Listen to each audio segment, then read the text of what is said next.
I'm joined by Senator-elect Cynthia Lummis of Wyoming for a conversation about what she's looking forward to doing, some conservation and energy subjects, what her other legislative goals are, and perhaps some other issues that come to mind. But Senator-elect Lummis, thank you so much for speaking with me. No, it's my pleasure, Gabrielle. It's nice to see you.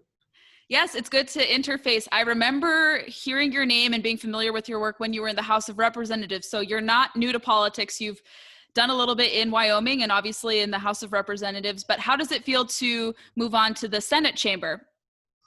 I'm really looking forward to being in the Senate because they take the long-term view. And a lot of the issues that I am interested in require that long-term look. I'm interested in the debt and the deficit. We have to figure out how we're going to pay it back, when we're going to pay it back. None of that's ever been discussed to my knowledge. It's just managing the accumulation of debt rather than even thinking about paying it back. So that's a long-term conversation that we need to start having. I'm interested in Bitcoin, which is going to be another long-term conversation because so few senators know about Bitcoin and know the advantages that it provides for investment portfolios and its great store of value, and the fact that it needs to be part of the discussion since we're going to print so much money in the form of US dollars that if people begin to question its long-term value. So these are issues that require the longer-term view, and being in the Senate will allow for that. Indeed, and you are among the many women who are going to be entering Congress next year, especially Republican women. I think all of us in politics and certainly in the media were very surprised, and I'm actually not surprised, but I think a lot of us were astounded by the fact that so many Republican women and conservative women like yourself won, especially in the House races. But could you speak to that, and why do you think so many Republican women were elected to both the House and the Senate, and speak to you being the first woman obviously elected from Wyoming? Well, it's a great honor being elected from Wyoming because, as you know, Wyoming was the first state to continuously recognize women's right to vote, and it happened 150 years ago.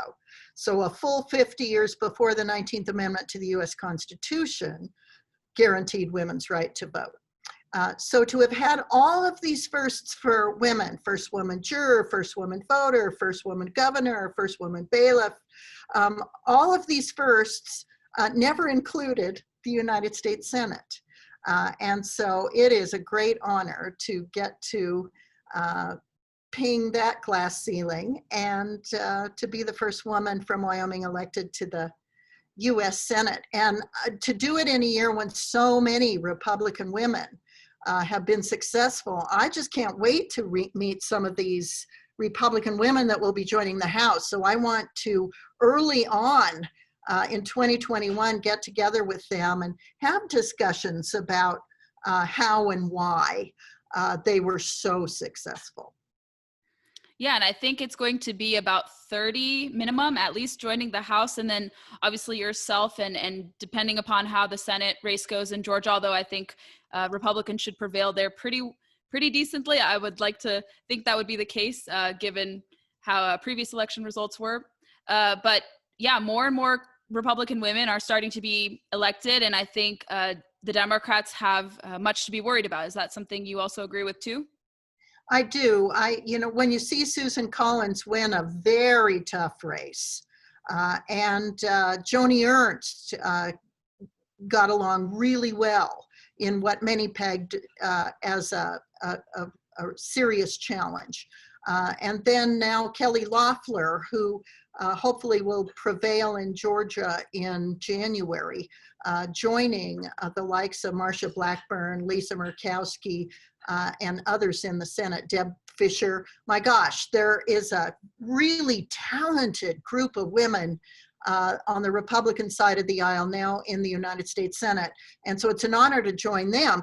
And then to have these women in the House do so well also provides sort of a crop of women who over time will begin to matriculate to the Senate as well.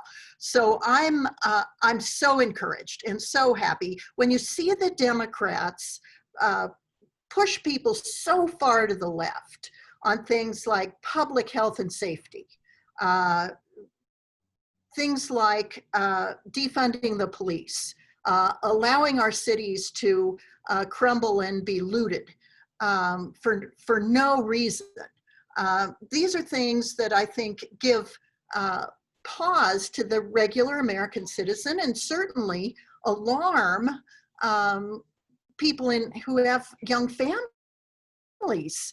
And so they want people representing them who understand that in order to pursue happiness in America, we have to have safe neighborhoods for ourselves and our children. And that may be something that really resonated around the country. I'm delighted to see this cadre of really smart, strong, capable Republican women join the U.S. House of Representatives. Yeah, and among those issues, especially if Republicans are able to starve off any challenge in the U.S. Senate, we keep the majority. One issue certainly that we can expect, let's say, an incoming administration, new administration to pursue would be something like a Green New Deal and a lot of these kind of gargantuan environmental plans, which are preservationist in nature, that will hurt a lot of your constituents, ranchers, landowners, and others. And you've campaigned on those issues, and I talk at length about that on my podcast, District of Conservation, and why conservatives should be outwardly on these issues. But could you speak to the importance of why you're going to champion stewardship, kind of a conservative conservationist ethos in the Senate? Absolutely. And this is something that is near and dear to my heart, being from Wyoming, a very rural place with spectacular beauty. And it's more fragile than you might think. So when we see forests ignored, when we see catastrophic wildfires pass through forests that have already been damaged by bark beetles, and the federal land is in the poorest condition, right next door, you'll see a state forest that, because conservation thinning of that forest occurred, it has a healthier understory, it has healthier trees that are better able to withstand both disease and fire. So we know from the comparison of state and federal forests that there are advantages to responsible stewardship of those resources. So since it's proven, why don't we enact it in our federal forests so we can avoid these kinds of extensive wildfires that produce loss of life of wildlife and loss of life of people. It can be dealt with. For people to throw up their hands and say, well, it's just global warming, and until we address global warming, there's nothing we can do about it. Well, for crying out loud, that is the most Neanderthal head in your sand approach that I can think of. And when I look at the Green New Deal, when I look at the possibility of a Biden administration coming in and immediately trying to eliminate the production of oil and gas on federal lands, well, my gosh, half of my state is federal land. And so that you're cutting off half of the oil and gas that is necessary to fuel this country. And of course, natural gas is the cleanest burning hydrocarbon right now. And if you take oil and sequester in the ground the effluent from power plants and such, it turns it into a zero emission fuel. So to focus on certain fuels as bad actors and tout fuels such as wind energy that take a tremendous impact on the footprint on the ground and denude that soil, and to consider that to be a superior technology, it is just completely missing the boat. So we need to be stewards. Your word is the right word. Stewardship is key.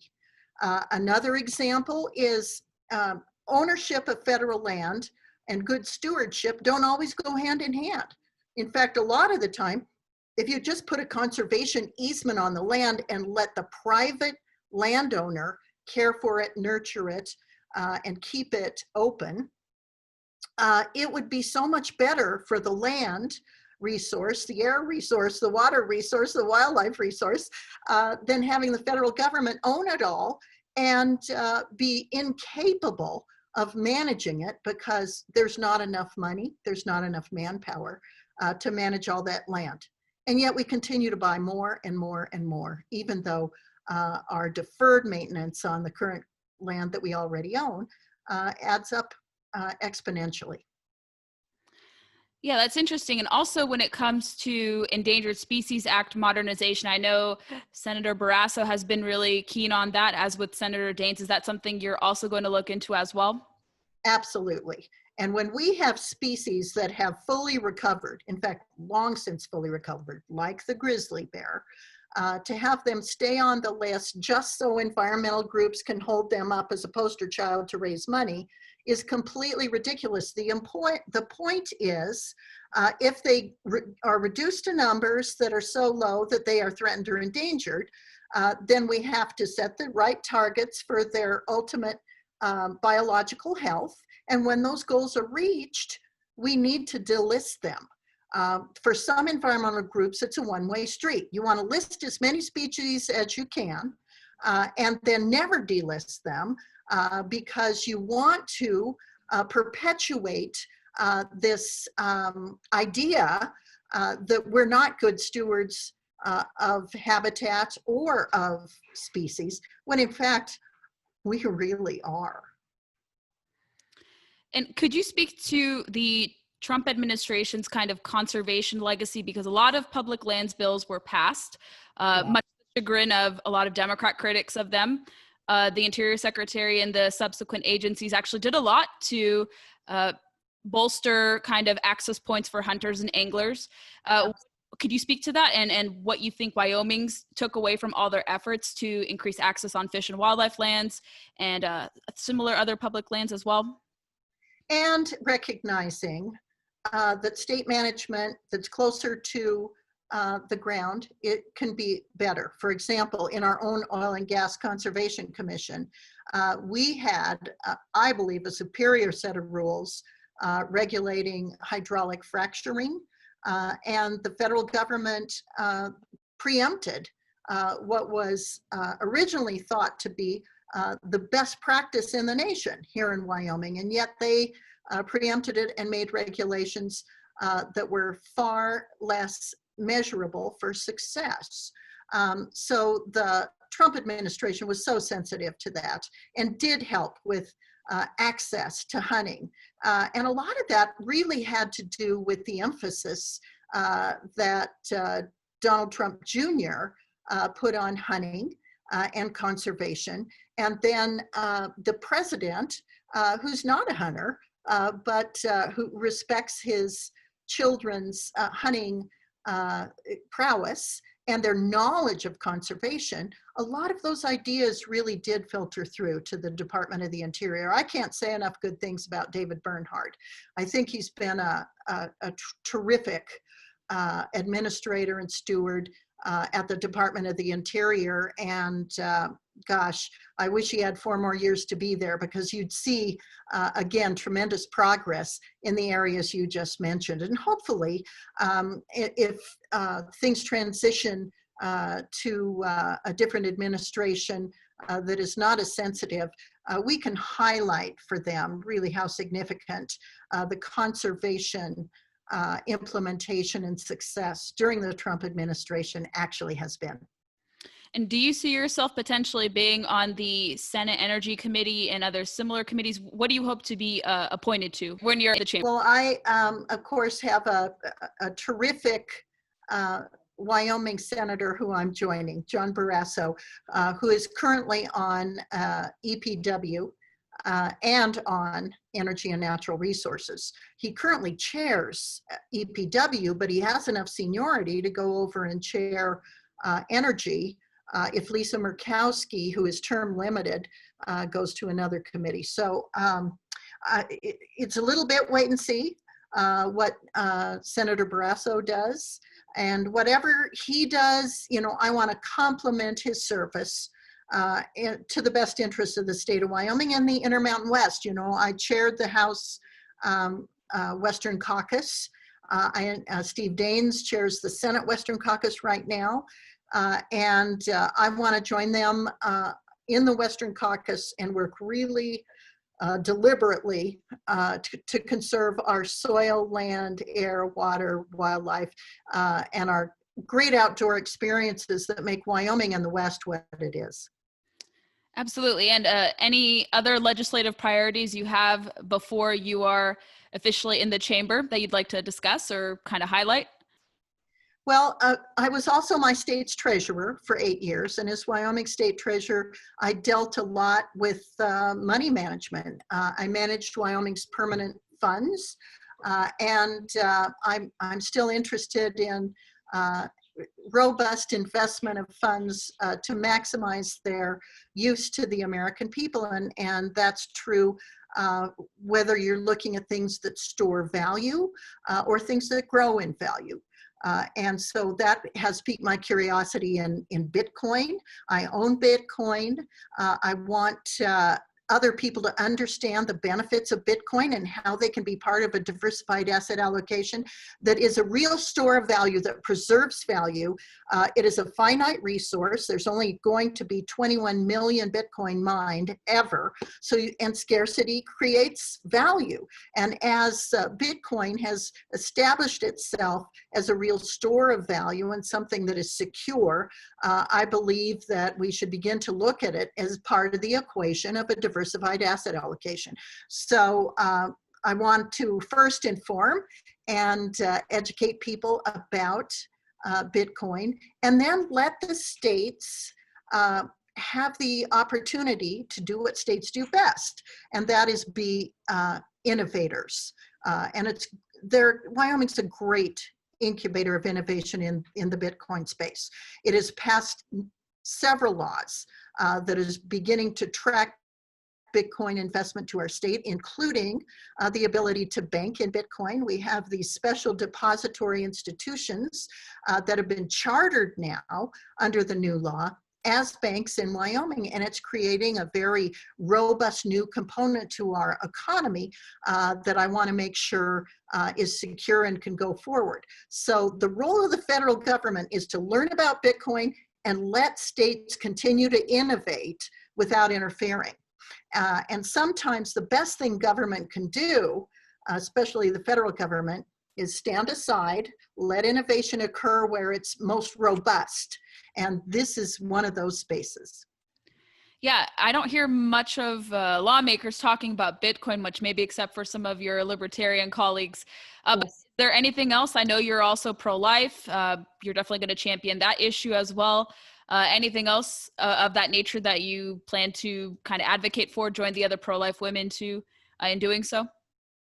Yeah, I am truly concerned about the approach of the modern new Democrat Party in interfering with our First Amendment rights to free speech, especially on campuses, interfering with our religious rights, which I see as truly threatened, and our rights to assemble. I mean, you saw recently a pro-Trump demonstration in Washington, D.C. that was peaceful, being attacked by liberals and Antifa.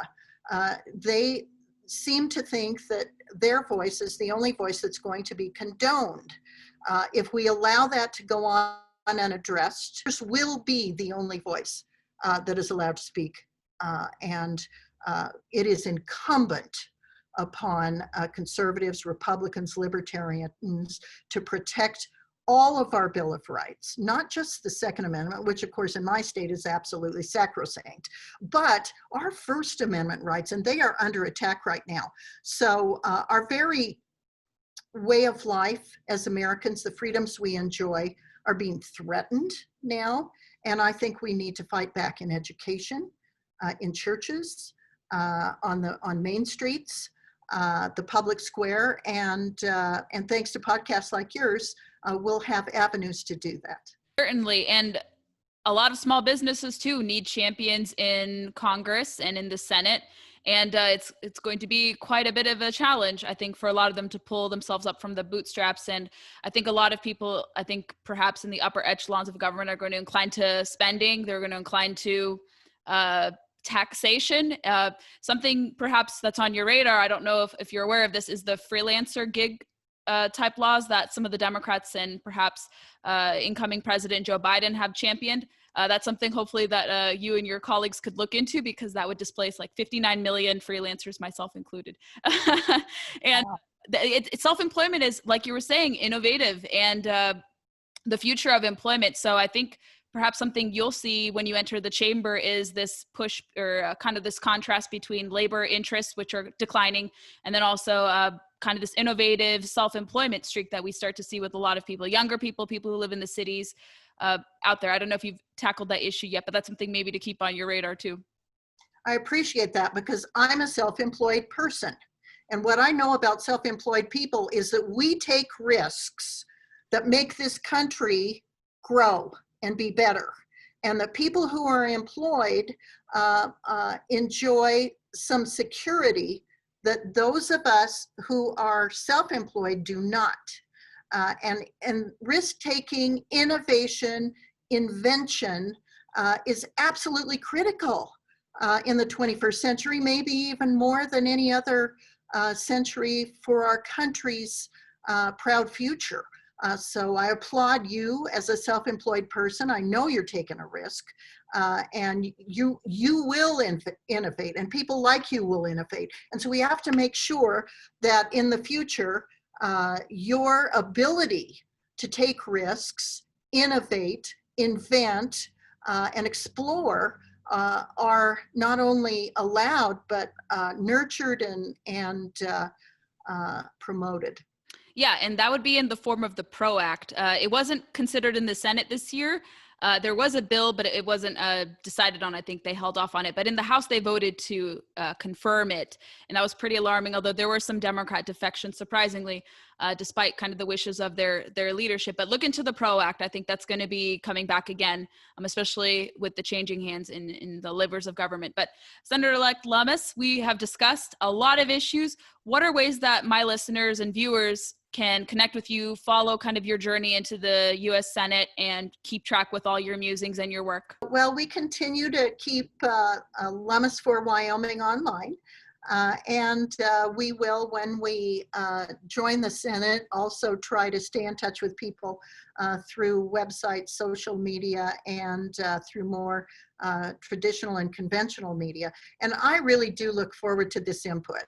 We need examples of the kinds of innovation that occurs when you're not bogged down with regulation.